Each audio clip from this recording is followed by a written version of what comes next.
I woke to the shriek of an alarm inside the cryopod. Before I could even react, the AI suited me up and launched me into space. That's when I realized our ship, the Polaris, had been struck by a meteor. The hull was torn open. Thousands of crew members were ejected into escape pods. Some didn't make it. Others, like me, were flung toward nearby unknown planets. My pod was plummeting fast. The temperature outside surged past 1,300 degrees Celsius. I screamed at the system to initiate cooling. Thankfully, the descent began and the heat dropped instantly.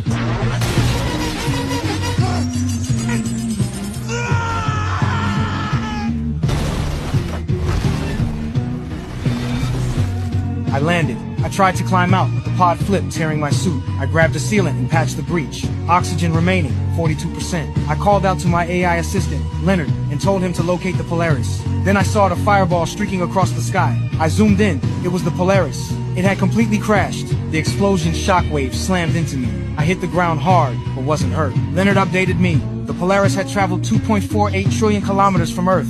We were still far from our destination, and this planet, totally unknown. I was the first human to set foot here. Technically, I had the right to name it, but I wasn't in the mood. I just wanted to go home. I activated the comm system and started calling out to my teammates. I kept calling until I was exhausted. No response. Leonard cut in. Oxygen levels here were only 2% of Earth's. If I didn't find a source soon, I'd suffocate. Panic hit me like a freight train. I had to pull myself together. Had to find hope before the oxygen ran out. I wandered the wasteland. Sandstorms everywhere. My suit began to malfunction. Alarms blared non-stop. Despair swallowed me whole. I stared at the empty horizon, then spotted a faint blue light in the distance.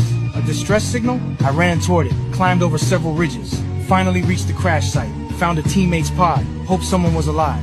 Instead, I found an oxygen tank and a body that tumbled out. I was stunned, terrified. I backed away from the pod, then noticed my own oxygen pack was damaged. That pushed me deeper into despair. I left the site, not realizing the pod was marked with strange claw scratches. My air was nearly gone. Hope vanished. I was completely lost. I wandered aimlessly until I saw someone. I sprinted toward him. He saw me and dropped his tools.